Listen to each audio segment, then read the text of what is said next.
Okay, I will call this meeting of the Human Resources Committee to order. If everyone would please register your presence on the system.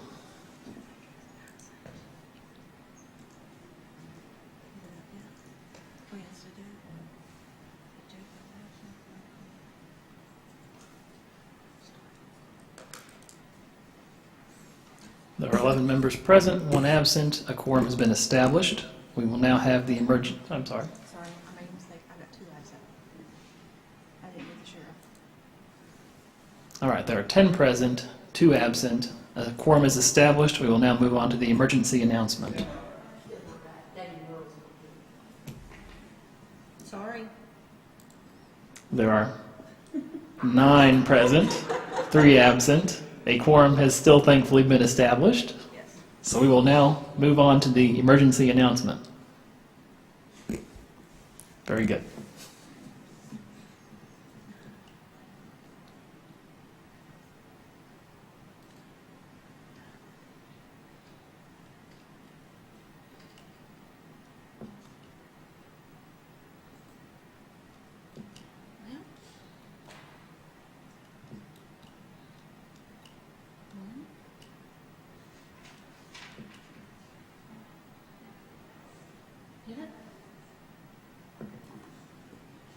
Before we get started, let me read the emergency evacuation procedures.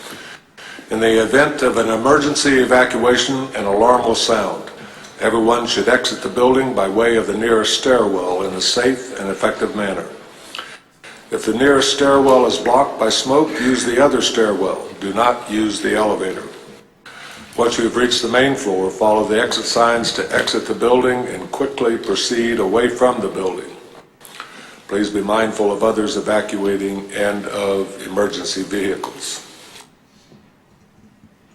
All right, this is a special called meeting. The public notice of the special called meeting is as follows. The Blount County Human Resources Committee will hold a special called meeting on Tuesday, March 5th, 2019 at 5 p.m. in room 430 at the Blount County Courthouse, Maryville, Tennessee. The purpose of the meeting will be setting of agenda, public input on items on the agenda, approval of minutes, specialty pharmacy vendor contract, dependent eligibility verification audit contract, medical rates, 2019-2020 discussion, and adjournment. The chair will now stand for a motion to set the agenda.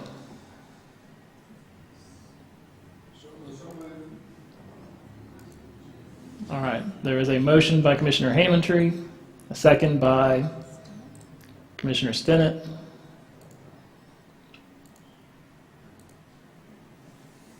Please register your vote.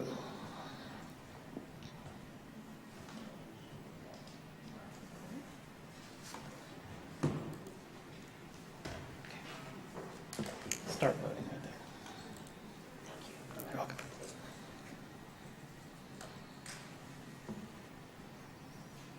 Okay.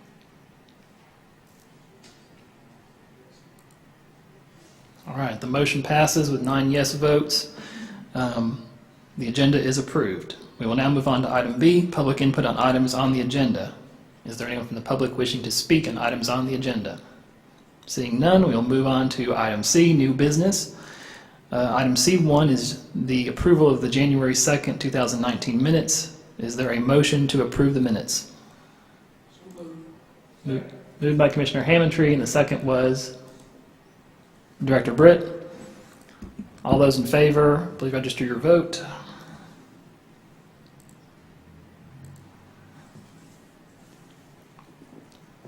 Or if you're opposed. That motion passes with 9 yes votes. The January 2019 minutes are approved.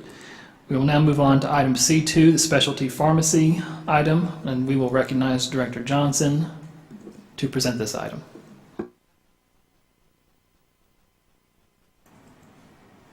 Thank you. In January, Cole Harris from CBIZ provided a report on patient advocacy programs and how these programs could potentially benefit Blount County against the potential for staggering pharmacy trends that we're facing.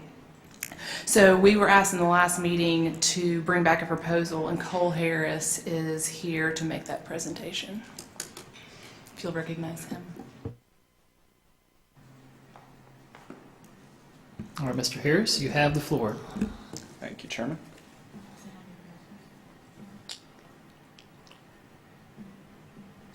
I have a small PowerPoint that we'll go over, so it should only take me a couple hours, so I should make it quick.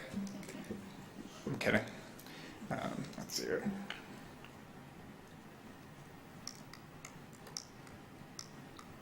I promise it was working before you got it. I know you all just checked it.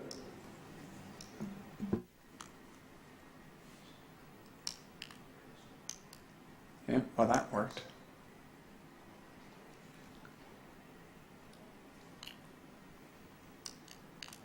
So it's just the back and forward that doesn't work. Ah, perfect. Thank you. All right, so we have a few topics today that we're going to discuss so for the specialty pharmacy, I thought it would behoove us also to talk about the medical utilization so you can understand where then the medical rates and the dependent audit and the specialty pharmacy are all stemming from. And we'll go through that. And I know we've got to keep it brief, so I'm going to go through it, and then if you have some questions, please feel free to let me know. So medical utilization, hopefully y'all can see this. The best way to look at this report is going to be from the reporting period, which is going to show the first column. It says January 2018 through January 2019. And the best comparison is the column next to it, or the column beyond the benchmark. I'm not a huge fan of benchmarks, but one right after that where it says comparison period, January 2017 to 2018, because that's your actual data. So we're comparing 2017-18 to 2018-19. You can see that the overall trend for the medical paid was up around 7.75%, and then your pharmacy paid was up almost 17% this past year. So for a total of 10.35. So we were pretty darn close on our projection of what we thought you would be at, because we projected 10% last year. So we're right there. Your subscribers are pretty much the same. There's very little difference in the subscribers, members. You will also see that your outpatient cost per employee per month went up by 14.75%. And again, your pharmacy per employee per month is up by 19.2%. So you have, and that pharmacy is trending upwards. So the part that's scary that this doesn't really show is that's over a full 12-month period. If you looked at your claims November and December of last year per the financial report that was given in January, those claims are really high, so much higher than what we would like to see. I believe you had a deficit of close to $800,000 between those 2 months, so really high. The next part, this is going to be on just utilization, how it's broken out by specific cares. The part that I think is interesting on here that I like to point out, it's not a significant change, but there's a part on here that's a decrease, and that's going to be your emergency room visits. We made a slight change the year prior on emergency room, where we showed emergency room versus non-emergent, and it looks like it's doing some work there. Or I'm sorry, it was the emergency room copay, where we changed that slightly to go up, and I think that's making a difference in that part. But again, this is some of the utilization. Outpatient hospital jumped up quite a bit this past year as well. So we'll get into a lot of this stuff over the next couple months, just like we do every year. Our main focus is on the pharmacy, so I wanted to show you that this is where it's all coming from. Our claims as a whole are going up, and we have some solutions as to what we're looking at for this. You also see in here that we have a proposal for a dependent audit, which is also part of the agenda item today. And I wanted to show you where dependents are coming in. Hey, Cole? Yeah. Sorry to interrupt you. We're just on the specialty pharmacy contract right now. Can you just discuss that one with the committee? Thank you. All right, so we'll bounce. So specialty pharmacy patient advocacy. So for that part, we have the prescriptions over $50,000 per dose will be directed towards the patient advocacy program. The cost of it is $4.67 per employee per month for the first prescription. So what that means is that from the very first prescription that the patient advocacy group starts to work on, then that's when you will be charged $4.67 per employee per month, and that's your total population that's enrolled in the health plan. So it's not just that one employee, because obviously that wouldn't be enough to get paid, but it would be the total population. Now, if there's a second medication, because this could be more medications other than other than just one medication, because it shows that it's $50,000 per dose after, then at that point it would go to the full program of $1,350 per employee per month.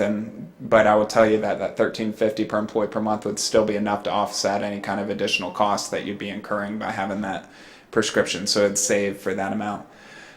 Something that we're doing along with this program is reviewing the proposals for new PBM and patient advocacy for the 2020 to have it more expansive. So this is just for the medications 50,000 and above.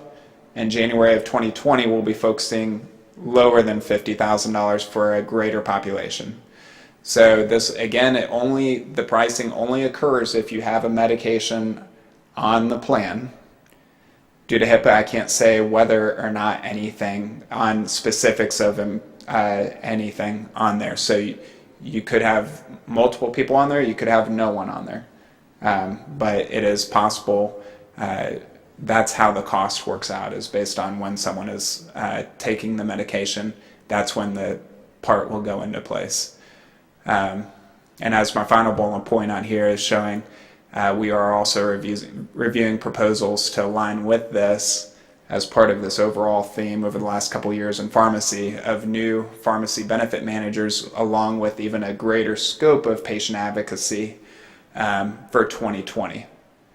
The reason for this right now is to capture any large claims that could occur in the pharmacy world, since there's so many medications out there now this year as opposed to prior years that are now $50,000 and up in cost. So we want to at least protect ourselves going forward from those medications. No. Any questions?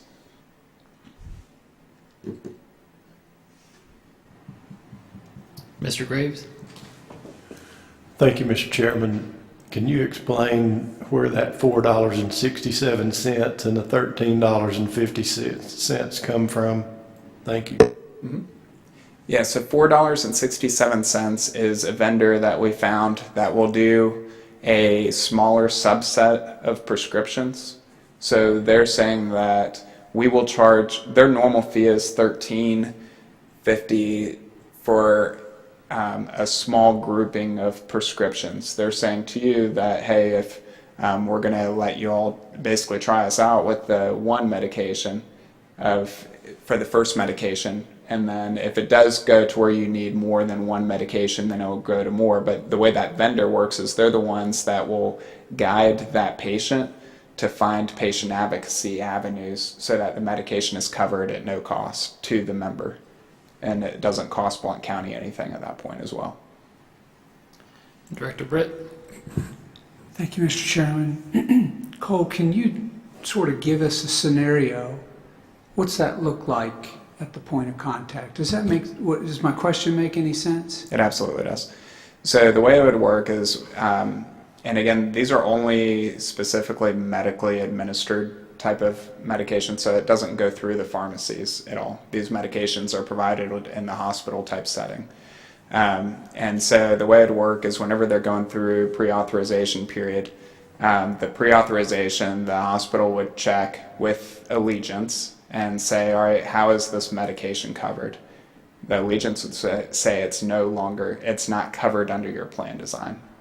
And so you need to go through this patient advocacy program, since it's not covered under the program, and then the member would reach out to the patient advocacy vendor, and then they would go through all of the paperwork necessary for them to do their next step, which would then, that patient advocacy group would then outreach out to the foundations that are available specific to that medication, and then line up to where that medication is covered for that member or patient. Okay. There's steps involved. I mean, it's not as simple as it is right now,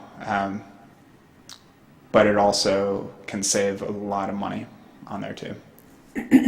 So how many, do you have an estimate of how many people require that kind of medication intervention? For the high level medications, because it's inevitably with any account, it would be very small population. So from a HIPAA perspective, I can't really get into it. I can tell you whenever we carve it out to a larger population for 2020, as of our last look, there were 44 members out of 3,700 that it would be impacted.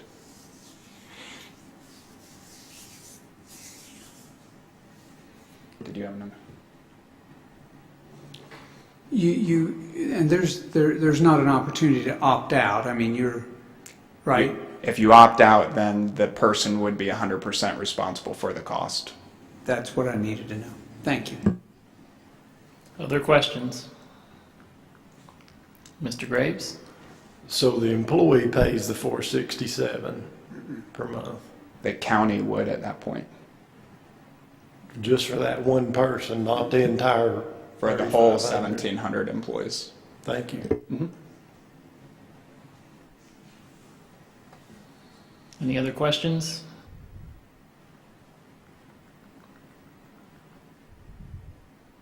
Okay. The chair would stand for a motion to approve the Vendor Shared Health Alliance for Blount County Government. It will be, once passed, in the form of resolution and forwarded to the Insurance Committee. Is there such a motion? Commissioner Stinnett moves. Is there a second? Second by Director Britt. Any more further discussion?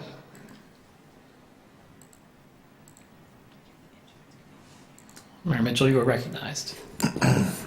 Have we identified what drugs, or are we just looking at the cost? We're not identifying specific drugs, we're just looking at specific cost, right?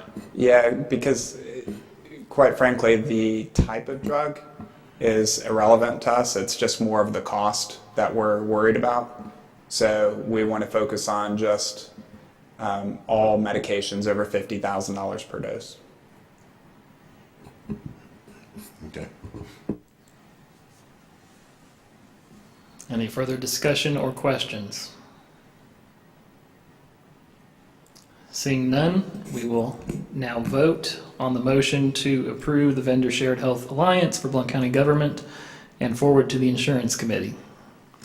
If you are in, please register your vote on the system. I'll have to get him over here so you can see the screen.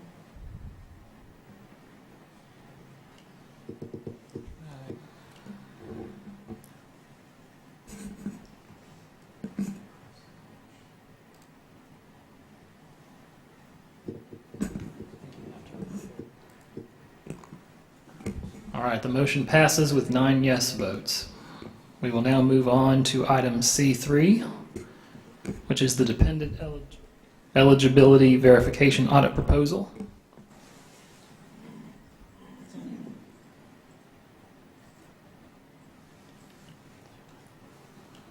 All right, Mr. Harris, you have the floor again. Okay. All right, so next we're going to discuss the dependent audit. This is something that's come up in our conversations of ways that we can control future spiraling costs. For those of you that don't know, a dependent audit is something that large corporations and entities, very, very common in the public sector, so governments, school boards, and et cetera, will do to ensure that their plan is running the way it should. So it's not necessarily accusing anyone of any wrongdoing, but sometimes mistakes happen, and this is where you can find that you might have an employee that had a divorce decree that stated that you have to pay for insurance on your ex-spouse. Well, they may not know that they can't keep their ex-spouse on the health plan. They have to go out and get that spouse an individual policy or whatever have you, but they can't keep it on their own employer's health plan when that occurs. So sometimes you find that spouses are on your plan that shouldn't be on your plan, which that means that if there's claims with that spouse, you all are paying for them when you shouldn't be, right? Or you might find that you have children on your plan that aren't really eligible children. Like maybe that same situation, that ex-spouse had children that were stepchildren and they're on your plan. Well, they shouldn't be on your plan because they're no longer part of that person. So inevitably over a company of your size or an entity of your size, there's inevitably dependents that shouldn't be on your plan, and they make up a good chunk of the claims for it. And also you'll find with your provision that you have, there's this working spouse provision, meaning that if you have an employee that has a spouse that has coverage available to them elsewhere and they choose not to take that, there's supposed to be a spousal surcharge for that. And so right now, if there's no audit in place, it's more of like a, hey, we are trusting that that's occurring. What this does, this vendor, is they make sure your dependents are actually your dependents, and that if you have a spouse, that they don't have other coverage available to them. And so it basically is a balance, a checks and balance there. You all have gone through this in the past. It's been a long time, but you all have done it, and it's been with HMS. Your last vendor that we used for the medical plan audit was also through HMS. They're one of the largest in the space. Their typical ROI on their proposal shows that they exceed 1,000%. They have a guarantee in there that's kind of a spoiler alert I'll get to in the end, but that their return on investment will exceed your cost to utilizing them. So they've done over 16 years of experience auditing over 10 million. They're the only vendor exclusively endorsed by the American Association of School Administrators, so I thought that was important and relevant given the situation. They have a dedicated call center. It's recorded and logged for those purposes, but the way they work is they first set up they first go through the HR team and decide what's best with your population and come up with a strategy collectively. So it's not like they're trying to shove a square peg into a round hole. They're going to do what's the best form of communication with your employee set. And we'll get into how they can do it. So we went through that. So the first step is they do the planning process, then they do the verification process. Between 30 to 45 days is how long that takes, and that's where they send out an initial letter to anyone with dependents. So if you're an employee only and you don't have any dependents on your plan, this is not relevant to you. So it's only those with dependents on their plan. There'll be a grace period for folks to get all of their information in, and then everything is closed out. If someone is deemed not to be a dependent, they have the opportunity to appeal it. There will be a project manager dedicated to Blount County, and then that's where I'm saying they'll come up with a creative and a custom game plan as to how to go through with this and create a project timeline. They'll have frequently asked questions. There's multiple different ways of being upload your information. It can be either through a secure upload portal, a toll-free tax number that's secure, a secure picture, so with your smartphone you can take a picture and upload it to their system, or you can just mail the information back. And I'm sure there's also ways through the HR team that they could also assist if needed. The forms of verification that are typically used might be either marriage certificates or domestic partnership paperwork, birth certificate for dependents that must show that at least one parent is on the birth certificate, and that or legal guardianship / adoption paperwork, and then working affidavits or other forms of verification for the working spouse provision. The cost based on 2,046 dependents, which was the last that we showed to them, came out to a total of $34,604. Should there be a change over 2,046, then it's $11.81 per dependent above that number, or it'll be a decrease of $11.81 if it's below that number. They're expecting, based on your population and how long it's been since you've had an audit, 314% return on investment with expected 2% removal of dependents, which would be 41 dependents from your plan. You can see from the chart below of what it would look like if you had 5%. At 2% level would mean that you would save $143,000 for that $34,000 investment. If you had a 5% change, that'd save you $358,000. They also provide a performance guarantee of 2% at risk if their accuracy is off, 2% of their fee for the timeliness compared to their what they've given you for an average of 5 days. The call center responsiveness is at 2%, and then the ROI savings is they're saying they guarantee that you'll get at least a 2-to-1 ratio on your spend. If they don't, they'll reduce their fees so that it does come out to 2-to-1 savings. Does that make sense? Any questions?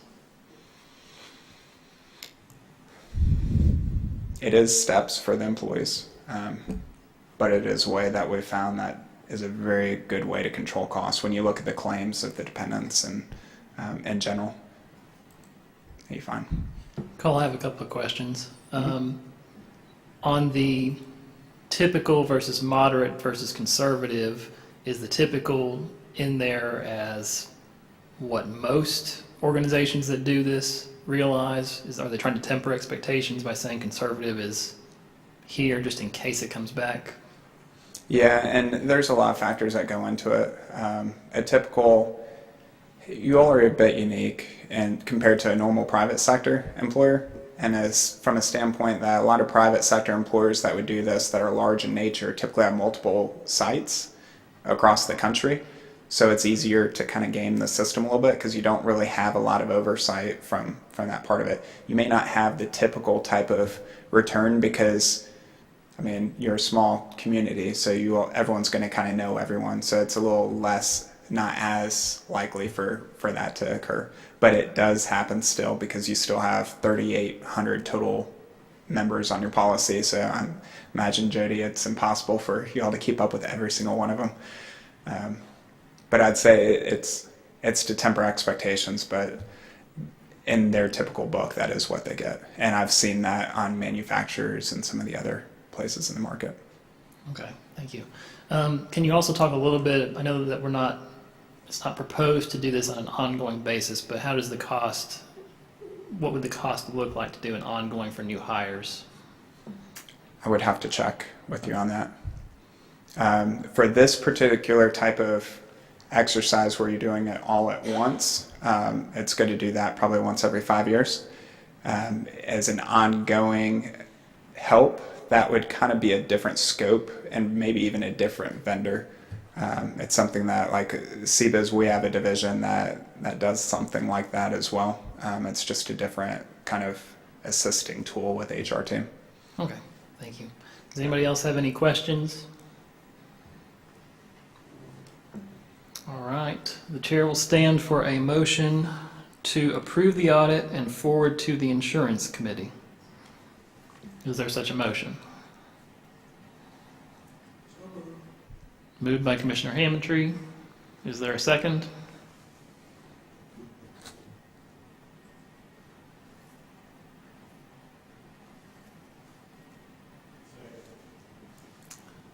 Seconded by Trustee Graves. Is there any further discussion?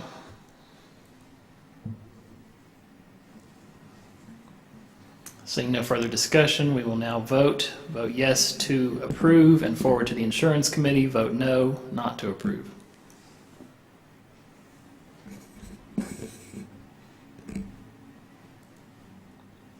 The motion passes with 9 yes votes. That item is approved and forwarded to the insurance committee. All right, we will now move on to item C4, which is the medical rates discussion. Mr. Harris, you have the floor once again.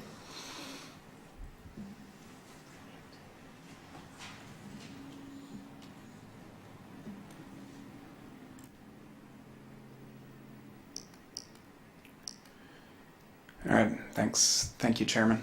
So with this, it's that time of year to talk about budget. We've been going back and forth with our actuarial team for the last 3 or 4 weeks or so.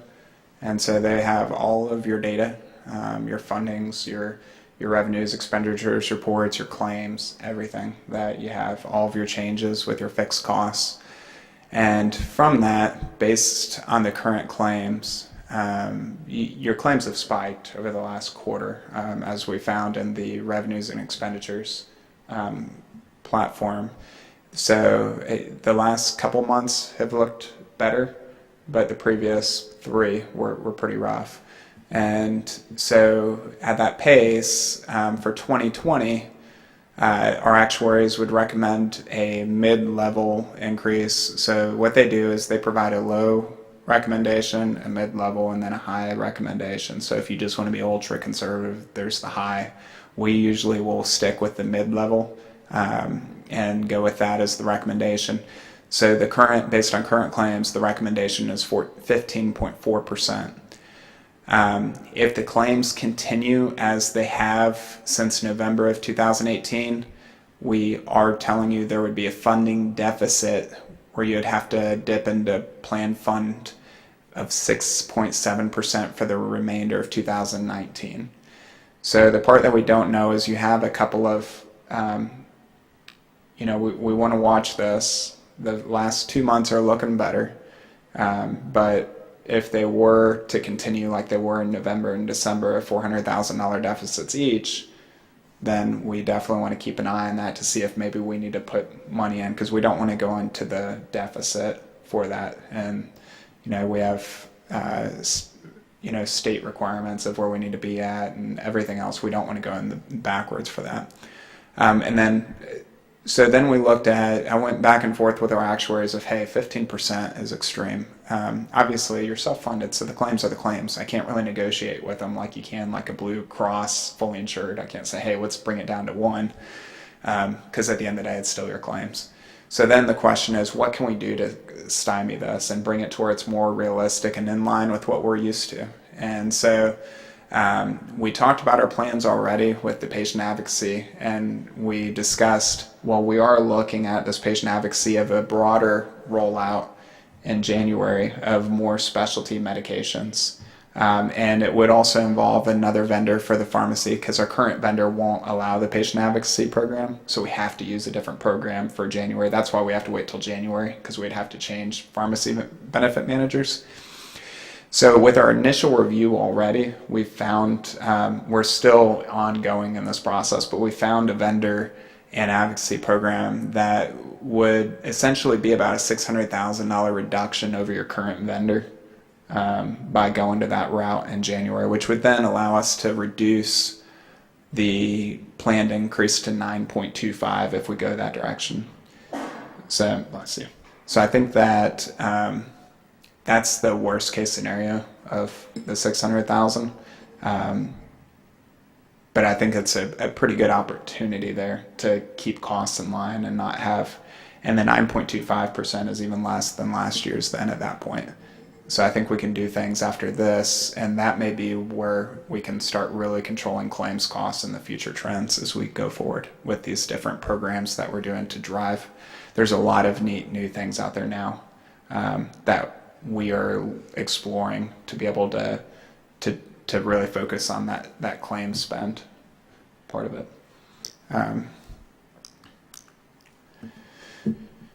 So our recommendation is for 2020 a 9.25% increase, but to continue to look at the claims and, if need be, looking at recommending to cover the 6.7% deficit if that occurs. The 6.7 deficit would come off of the 9.25 if you ended up doing it. So it's not like a 6.7 plus a 9.25. It's a 6.7 that would come out of that 9.25. Any questions? Mayor Mitchell? You're saying this is something that we need to do now. This is not part of the next budget coming up. This is something that has to be taken care of at this time, right? As far as the 9.25%, it would need to be in for this coming budget so that we're all ready to go for the fiscal year on that side. Okay. Because otherwise we'll miss the fiscal year.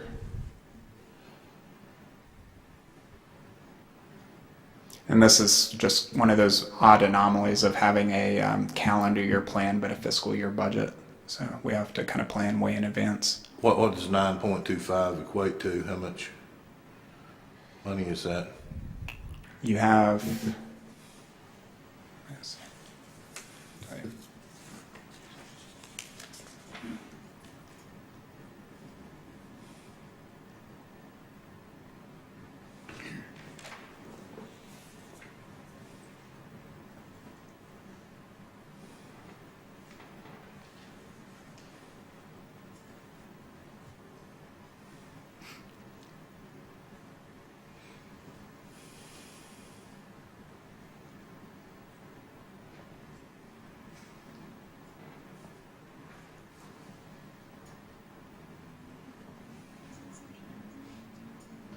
It comes out to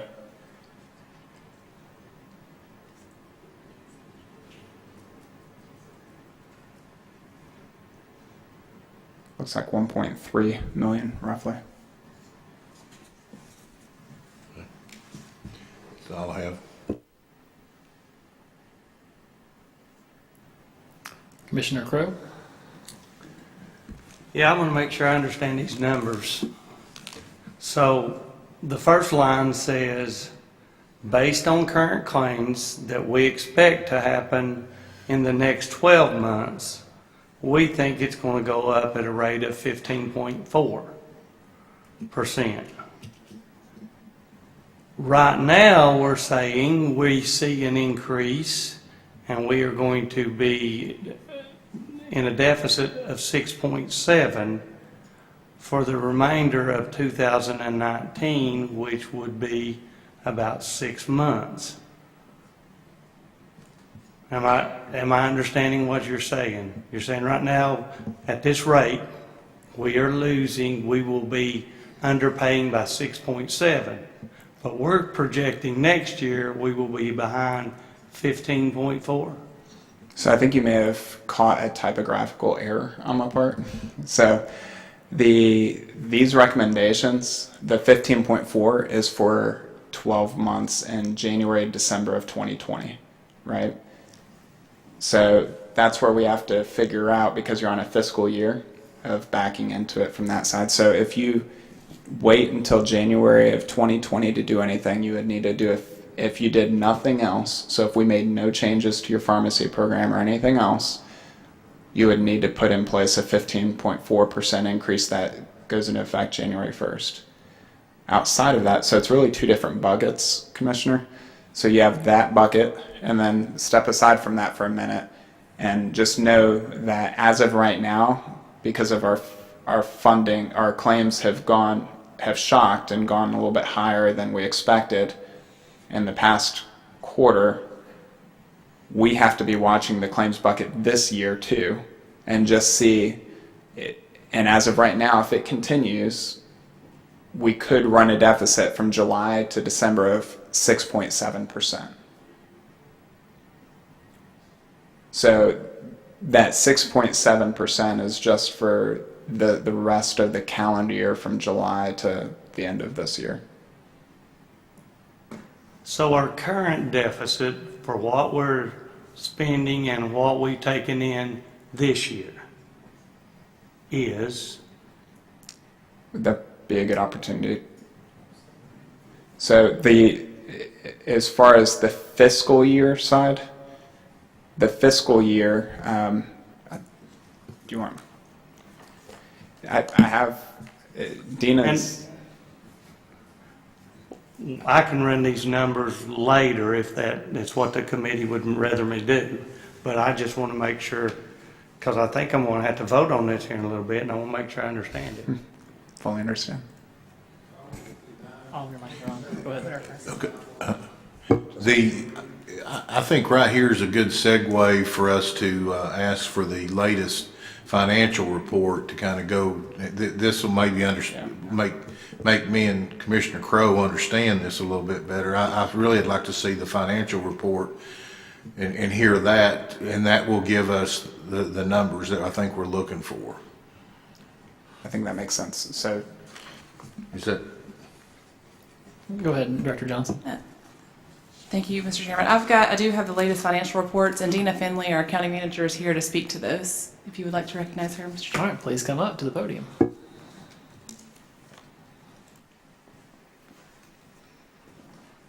As you guys, excuse me, pass those around, I'll wait until you get a hold of them. And while we're passing it, I'll explain this report a little bit for you. So this report we put together so that we can put the payroll deductions that come out along with the claims. So we're running it the same month so we can see the trend. Because as you know, health claims, sometimes you have to look at it in a month, couple of months period. So if we look at just 1 month, you may have claims that come in 2 months later after the medical billing people do what they have to do. So you have to look at it over a span of a period of time. to kind of see where you're at. So does everybody have their reports? Okay. So the first page shows you where we are from July through December. And as you see, for October, November, and December, we started running a deficit. But if you look at medical claims towards the bottom, which is account 500-507, these are the self-insurance claims that we have coming in. That's Allegiance and Caremark. That's your medical claims and your pharmacy claims. And as you can see, September we were running 1.3, we jumped to 1.6, then we jumped to 1.9, and then we stayed at 1.9 to December. So at this point, we, in the finance department and budget, we're looking at it, we've got high claims coming in and we don't have enough payroll deductions to cover those claims, is what those 3 months are telling you. So we went on alert and watching the fund. And so January and February, you can kind of see the claims are slowing down a little bit.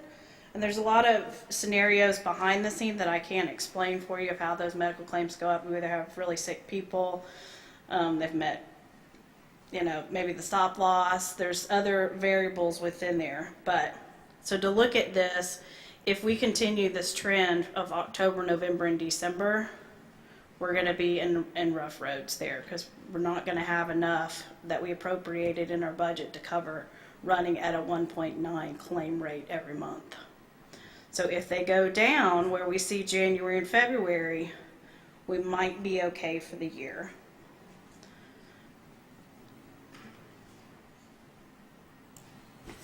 So we didn't have a deficit for January and February. We had a net positive.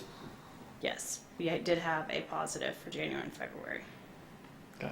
Does anyone have any other questions about this? Director Johnson? I'd like to see if we could recognize Randy Vineyard, the Finance Director, to get his opinion about where we should go. If I can find the right button. Mr. Vineyard?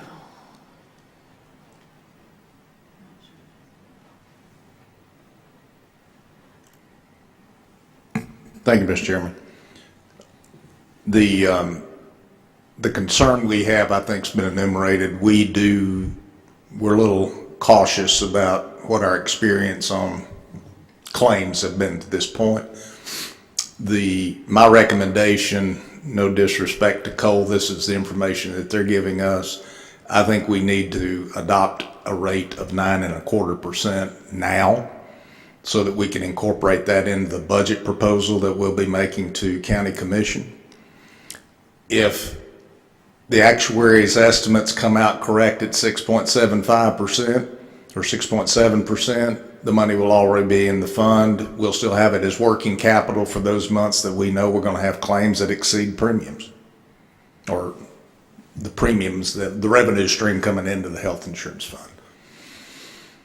I just don't think we can afford to let that fund balance in our health insurance fund get too low, because claims, they're not getting any cheaper. I mean, I don't enjoy seeing $1.9 million go out the door every month.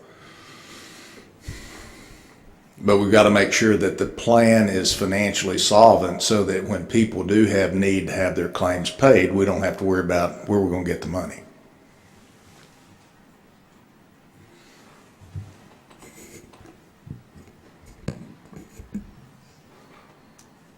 Any other questions? Is there a motion? I guess the chair will suggest a motion to set the medical rate at 9.25. Is it Mayor Mitchell? You're recognized. Randy, where do you see this 1.3 million coming from? Are we looking at, is this going to be, is the county taking the entire 9.25 and paying that? Is that coming from fund balance? Where will we generate 1.3 million? I think in part it's going to depend on what this body recommends ultimately, but the premiums have already been established for the employee side. So unless this body acts and makes a recommendation any different, we'll leave the portion that employees pay where it is, and then the bulk of the increase then would fall to the employer. Well, that's highway department, schools, or general county. Okay. But right now, we need to get something loaded in the budget so we know what the order of magnitude is for the county's entire needs. All right, Commissioner Crowe, you are recognized. I appreciate the expertise that we have, and I know they do a good job, but one question that I have is, as we're looking at this, because you're trying to weigh what's best for the public, what's best for the employees, and this is just a question because I know our finance director is always going to err to the side of caution, which is a good thing because we want our books to balance. But I also have to look out for the employees as well, and if their books don't balance, they're in trouble. I realize that. One of the concerns I have is this fund that we have, this insurance fund, currently what is available in our insurance fund? I don't know what. Pulling this off the top of my head, but I do believe on June 30th of 2018 in the audit that was just released, it is 3.2 million, I believe. Mr. Graves, am I right? Yes. Okay. And is that growing from what it used to be? I know we got serious low at one point. Yes. From the years prior to my time here, the Fund 264, which is our health fund, had problems, and we've worked with CBIZ and raised the rates to build that fund back up. So yes, last year we did really well, and that's part of the purpose of this report, is so that you can see month to month, how are you working? So yes, it was growing. It didn't grow as much the last 8 months due to these 3 months that we had such high claims. One more question, Mr. Chair, if I could. And this is just a question I probably should know the answer, but I'm still learning. And that is, if we were to overbuild that fund, which probably will never happen, but let's say if we overbuild, because that's what we're doing, is we're being safe and we're making sure we have enough in that fund. Can we do like the federal government and take that money out and do whatever we want to, or does it always stay in the insurance fund? To my understanding, it would stay in this fund. Stays where it is unless commission moves it. Thank you. All right, thank you, Commissioner. Director Britt, you're recognized. Thank you, Mr. Chairman.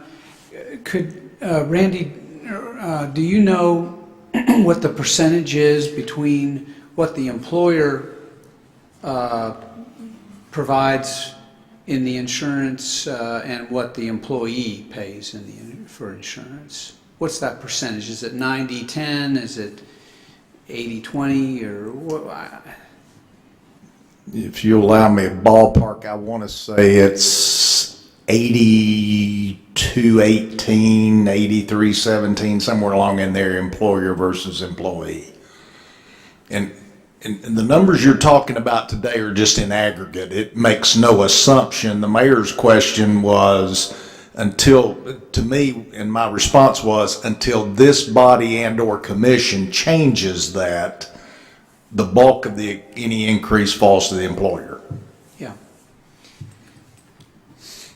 The purpose of my question really is that, every year we're going to go through this type of assessment, and we're going to have a need to increase and so on. And have we given any thought to adopting a policy that says, increases, the employer will take care of 82 or whatever it is, 80, let's just say 85% of the increase and the employee will pick up the 15% of the increase? I have, Okay, I just wondered if we had considered. but I don't vote. Yeah, I realize, and I'm just throwing that out there. I know there are several other districts, superintendents I've talked to that have that similar kind of arrangement, and it just, everybody understands that up front. I'm not suggesting that we do that tonight. I'm just suggesting that it makes it a little easier to budget as we go forward, because it seems like we feast or famine. One year where the employer picks all of it up, and then I know there was 1 year at least where we passed that along, the whole amount to the employee, and that was a big chunk. I remember that was a lot of weeping, wailing, and gnashing of teeth, rightfully so, when we did it. Whereas if you're just chunking it up into these small chunks, it's a little easier to tolerate. Just a thought. All right, is there any more discussion, or does anyone want to put a motion on the floor?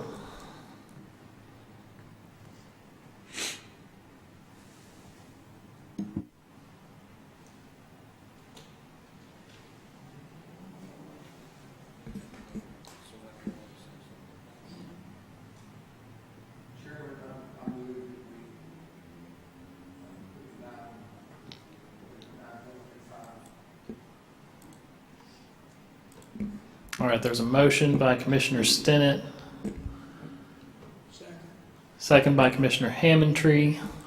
And now I'm going to state the motion so I've got it right for the record. We're going to adopt a 9.25%, sorry, 9.25% increase for July 1, 2019 through December 31st, 2019. That's an increase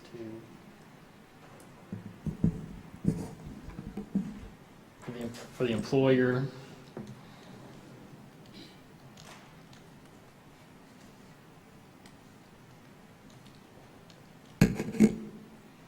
For the employer-only rates.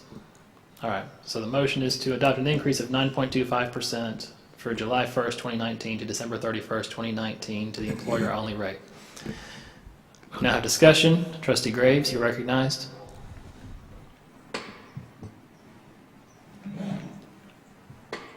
Was that supposed to be for the entire fiscal year or through half the fiscal year? You just said through December 31. I'm going to direct that to the mayor. Were you answering that question, or are you speaking?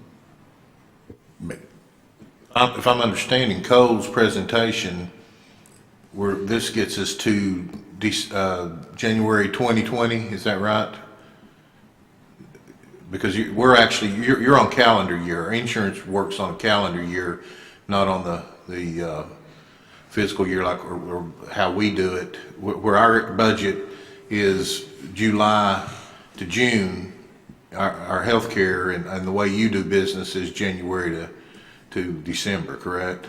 So this gets us to January 2020. Is that correct? Is that the question you have, Scott? Is that what this is that what this does with the 9+% increase gets us to January 2020 or? Yeah, so it's kind of, and I may need to have Randy kind of explain a little bit more too, but from the actuarial study, it's January to December, but inevitably you're going to be looking at rate action and this time next year too for your fiscal year, so to review it, and that's kind of where you have that opportunity to make sure that it's a catch-all on there of if it's there or not, like if we have this issue, but the 9.25 really is from the actuarially speaking, would get you from January to December, so yes. I know your budget is July to June. It's just one of those anomalies with your plan year, so they're looking at it from plan year. What am I hearing here, Randy? Am I hearing? If you adopt this motion, it has the effect of it's setting the rates that we will make in the form of premiums for the employer and the employee for July 1 through June 2020. Okay. So it'll be the budget rates. That's my interpretation of the data. Yeah. So did he explain that the way you felt the same about that, Cole? Because I'm wondering what's going on between now and July 1. Or do we need to do anything now, between now and July 1 to strengthen this or boost this up at all? So that's a great question, Mayor. And before this report came out today on the financial side that Dina just went through, I would be extremely concerned about from now until even June. I think we just have to watch it. I know we have a regularly scheduled meeting next month, and then we'd have a whole nother month's worth of data in there. January and February's most recent data makes me feel like it's not as urgent to get us taken care of until June. I think we might be okay through June, but I think from July on, I think it's good to be conservative on that, just because we have a little more planned fund balance. Scott, did that answer what you were asking? Well, the way the motion read, it was to set the rates on a through December 31, and I thought we were setting rates for the fiscal year 1920. Okay. Yeah, that's typically what is done.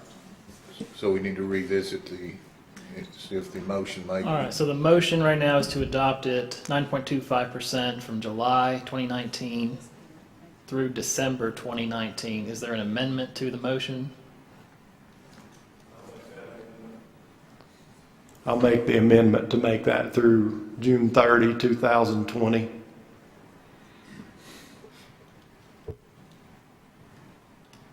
All right, are there any objections to that amendment? All right, seeing none, the motion is amended to adopt the rate 9.25% increase on the employer-only rate for fiscal year 2019, the remainder, and fiscal year 2020.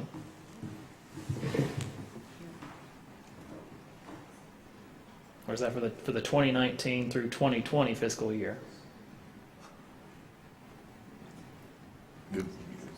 July 1 to June. All right. Go ahead. Mr. Vineyard. If you apply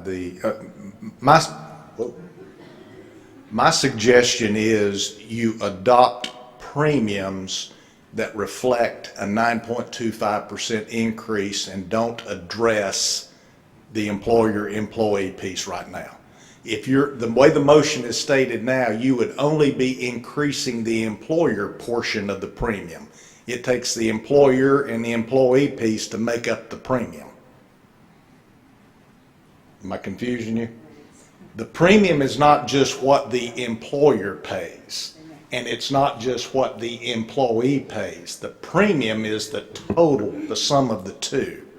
So the way the motion reads right now, the way I'm interpreting it, is the 9.25% is applying only to the employer.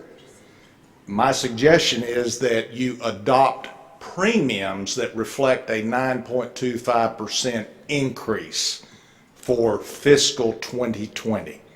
Then you can address the makeup of that in a separate motion, would be my suggestion. All right. Are there any objections to adopting an amendment to reflect Randy's suggestion?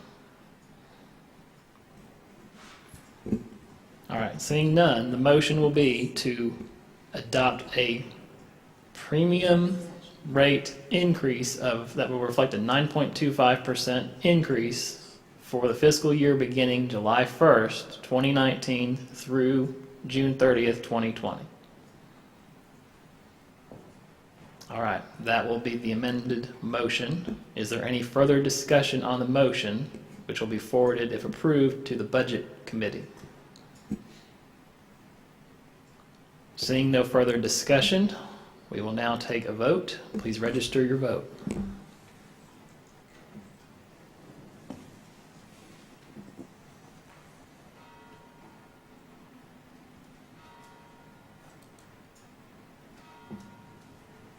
All right. That motion passes with 9 yes votes. It will be forwarded to the Budget Committee. All right. Before we adjourn, there are a few announcements. The HR meetings scheduled for the rest of the year are April 16th, July 16th, and October 15th, and those will all be at 5 p.m. Are there any further announcements? All right. With that objection, we will be adjourned. Seeing none, we are adjourned.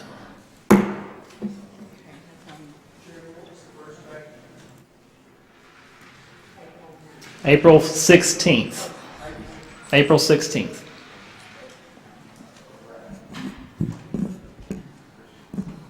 Once we're all in place, we will convene the Insurance Committee meeting.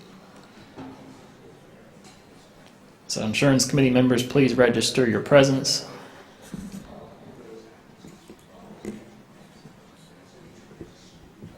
All right, we will call the Insurance Committee meeting to order.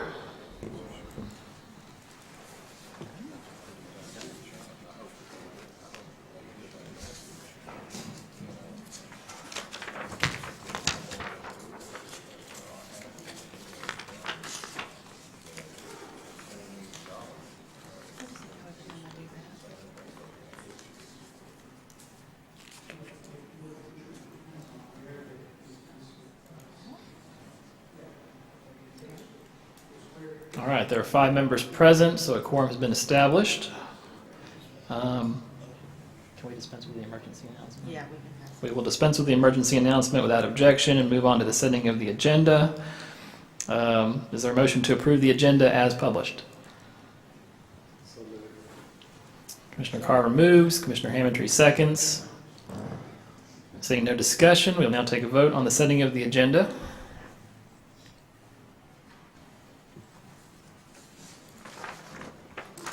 The motion to set the agenda passes with 5 yes votes. I'm going to quickly read the special call of the meeting.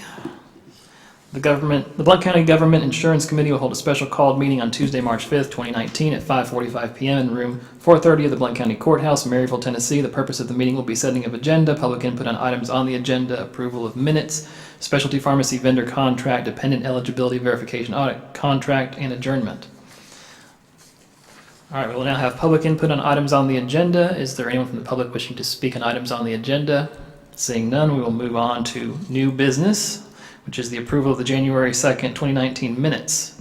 Is there any objection, or without objection, the minutes of the the January 2019 meeting are approved? All right, we did that without objection, so we'll move on to new business. New business item C2, which is the specialty pharmacy item. The chair will stand for a motion to put on the floor that the Insurance Committee approves the Vendor Shared Health Alliance for Blount County Government. Moved by Commissioner Stinnett. Is there a second? Second by Commissioner Hammondtree. Is there any discussion? Seeing no discussion, please register your vote.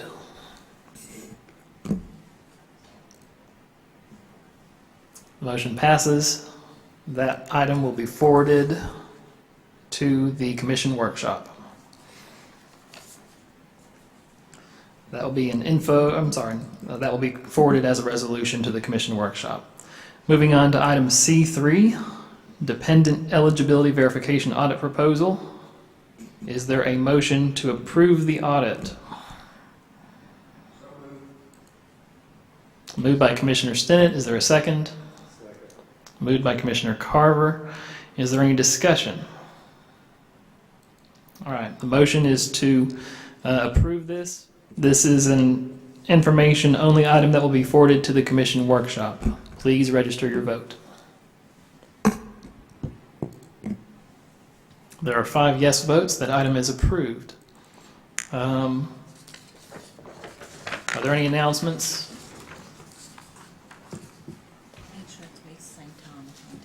All right.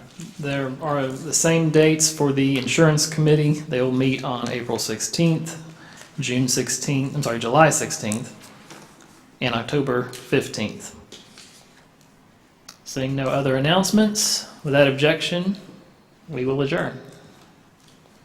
We are adjourned.